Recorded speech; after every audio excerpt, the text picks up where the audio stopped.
Lean in, for the fog is thicker than a widow's veil tonight, and I can hear the marsh frogs falling silent in the tall grass. That is never a good sign. When the creatures of the earth stop their music, it means something from the unearth is listening. You see me sitting here, nursing this mug of mulled cider, wrapped in 3 layers of sheep's wool despite the roaring hearth. You think I'm just an old man with a chill in his marrow. But this cold doesn't come from the wind, and it doesn't come from my age. It is a gift, a permanent, freezing souvenir, given to me by the grave mistress of the sunken parish. Most people tell stories of ghosts to scare children into staying in bed.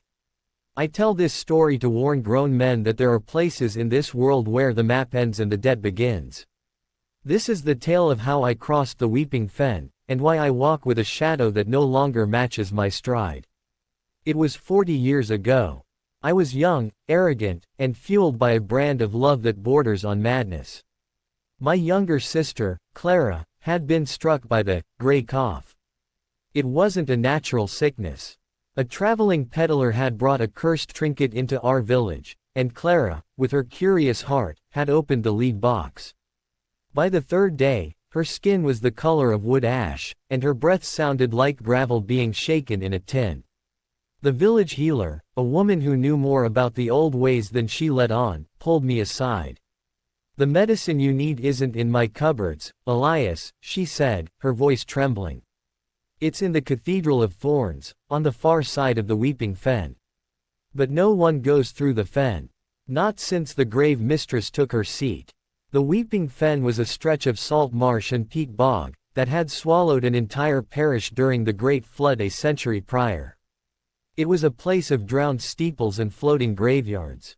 And at its heart sat the grave mistress, the spirit of the priest's daughter, who had refused to die until she had accounted for every soul lost in the water. I didn't care about spirits.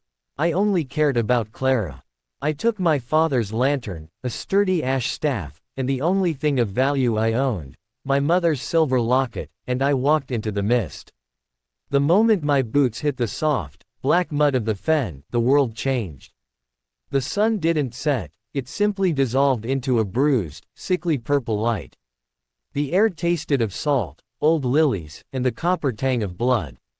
The fen isn't just land, it's a graveyard that refuses to stay down. As I walked, I saw the tops of stone crosses poking out of the sludge like the fingers of drowning men. Sometimes, a bubble would rise from the black water and pop, releasing a sound like a distant, muffled sob. "Stay on the white stones," the healer had warned. I followed a trail of pale, flat rocks that wound through the reeds. But the fen is clever. The stones began to shift. I'd look away for a second, and when I looked back, the path had moved 5 feet to the left. The reeds grew tall, 10 feet high, their edges sharp as razors, whispering my name as the wind passed through them.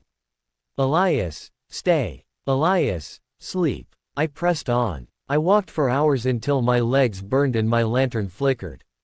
The cathedral appeared through the haze, a jagged silhouette of broken stone and rusted iron. But between me and the sanctuary lay the still water, a lake so smooth and black it looked like a sheet of obsidian. There was no path around it. There was only a small, rotted pier and a figure standing at the end of it. She didn't look like a monster. Not at first. She stood nearly 7 feet tall, draped in a gown made of tattered funeral lace and clinging water weeds. Her skin was the color of a pearl that had been buried in the earth for 1,000 years, iridescent, yet cold. She wore a crown made of blackened driftwood and human finger bones, and her eyes, they weren't eyes. They were 2 pools of stagnant water, reflecting a moon that wasn't in the sky. This was the grave mistress. As I approached, the temperature dropped so sharply my breath froze into ice crystals on my lips. She didn't move, but the water of the lake began to churn, and hundreds of pale, bloated hands rose from the surface, gripping the edge of the pier. "The living do not tread the still water," she said. Her voice didn't come from her mouth, it echoed from the mud beneath my feet. "This is the parish of the uncounted. To cross, one must pay the tithe." I held out the silver locket, my hand shaking. "Take this. It's all I have." My sister is dying, and I need the medicine from the cathedral. The grave mistress tilted her head. A long, spindly finger reached out and touched the locket. The silver turned black instantly, the metal crumbling into dust. I have no use for the trinkets of the sun, she hissed. I collect the things that endure. I collect the weight of the chest. I collect the spark that keeps the frost away. She stepped closer, and I saw that her gown was moving. Thousands of tiny, translucent cave crabs were weaving through the lace, their clicking pincers sounding like 100 clocks ticking at once. To cross the fen, she whispered, you must give me your soul for safe passage. I laughed, though it sounded like a bark of terror. If I give you my soul, I'll be just like the things in the water. I won't be able to save her. Not all of it, she replied, her watery gaze boring into mine. I do not want your memories. I do not want your mind. I want the heat of it. I want the part of you that feels the sun. I want the weight of your shadow. Give it to me, and the water will part. Refuse, and you shall join the tide less, wandering the reeds until your skin turns to peat. I thought of Clara. I thought of the way her breath was failing. Do it, I said. The grave mistress reached out. She didn't grab my throat. She placed her palm over my heart. I have felt pain in my life. I've broken bones and been burned by the forge, but this was different. It was a sensation of being unmade. It felt as if she were reaching into the center of my being and peeling away a layer of silk. I felt a sudden, agonizing cold bloom in my chest, spreading outward to my fingertips and toes. The color bled out of the world. The purple sky turned gray. The green reeds turned gray. Even my own hands looked like they belonged to a statue. Behind me, I heard a soft rip. I looked down. My shadow, which had been stretched out on the pier, was being pulled toward her feet. It detached from my heels like a piece of wet paper. She knelt, gathered my shadow into her hands, and tucked it into the folds of her gown. Passage is granted, she said. The still water didn't part like the stories of old. Instead, the bodies of the dead rose to the surface, thousands of them, locking arms and backs to create a solid, fleshy bridge across the lake. I walked across that bridge. I had to. Every step was a nightmare. My boots sank into the soft, water-logged skin of the drowned. I could feel the faces beneath my feet, the features of men, women, and children who had been waiting a century for a purpose. Because I no longer had the heat of my soul, they didn't claw at me. To them, I felt like one of their own. I was a ghost who happened to be walking. I reached the Cathedral of Thorns. It was a hollow shell, filled with the scent of ancient incense and decay. On the altar sat the vial, a liquid that glowed with a faint, golden light. It was the only bit of color left in my world. I grabbed it and turned back. The grave mistress was still standing on the pier. She watched me as I crossed the bridge of bodies again. As I reached the shore, she leaned in close. Her breath smelled of the deep ocean, cold, pressurized, and timeless. You have saved the girl, she whispered. But remember, Elias, you are a guest in the world of the living now. You carry the fen inside you. And when the last of your warmth leaves your body, your shadow will call you home. I made it back. I gave Clara the medicine, and within hours, the gray cough broke. She lived to have children of her own. She lived to grow old. But I changed. When I walked into the sunlight the next morning, I felt nothing. The sun didn't feel warm, it felt like a distant, pale lamp. I could sit in a baker's oven and I would still shiver. I stopped being able to taste the sweetness of honey or the richness of wine. Everything tasted like wet ash. And then there was the shadow. I have no shadow of my own anymore. If I stand under a midday sun, there is no dark shape at my feet. But sometimes, when I pass a mirror or a still pool of water, I see her shadow standing behind me. I see the long, tattered lace and the crown of bone.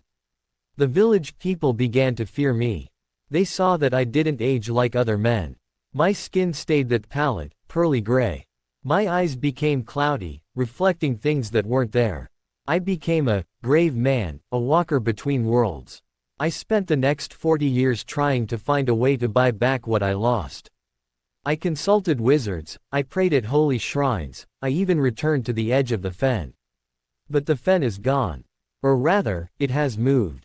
The weeping fen isn't a place you can find on a map twice. It only appears when the debt is ready to be collected. Why am I telling you this tonight?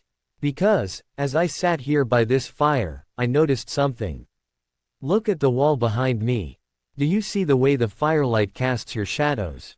Big, flickering, healthy shapes. Now look at mine. There is a shadow there now, isn't there? For the first time in 40 years, a shadow has returned to my feet. But look closer. It isn't the shadow of a man. It's too tall. The edges are frayed like lace. And it's moving, it's reaching out toward the door. The grave mistress is a woman of her word. She gave me safe passage, and she gave me 40 years to see my sister thrive. But the soul she took, the heat of me, has finally grown cold enough. I can hear it now. Outside the tavern, the sound of 1,000 dry reeds whispering my name. The smell of salt and old lilies is drowning out the scent of the wood smoke. Elias, the fen hasn't come to take you. It has come for me. I can feel the black mud rising in my throat. I can feel the still water calling to the water in my own blood. So, take a word of advice from a man who has lived without a son for half his life. If you ever find yourself at the edge of the marsh, and the path begins to shift beneath your feet, do not look for the cathedral of thorns. Do not seek the grave mistress. Some debts are too high, and some passages are too long. Love is a powerful thing, yes. It can make a man walk through hell. But remember that when you make a bargain with the dead, you leave a part of yourself behind that you can never grow back. The hearth is getting dim, isn't it? Or perhaps it's just me. She's standing in the doorway now. You can't see her, but I can. She's wearing my shadow like a cloak, and she's holding out a hand of white bone. She looks pleased. I suppose I'm the last soul she needed to count for her parish to be complete. Don't follow me. And for the love of all that is warm and bright, stay on the white stones. I think I'd like to see the water one last time. It's been so long since I felt anything at all. Perhaps, in the fen, I'll finally be warm again. Goodbye, friends. Keep the fire burning. It's the only thing the grave mistress can't touch.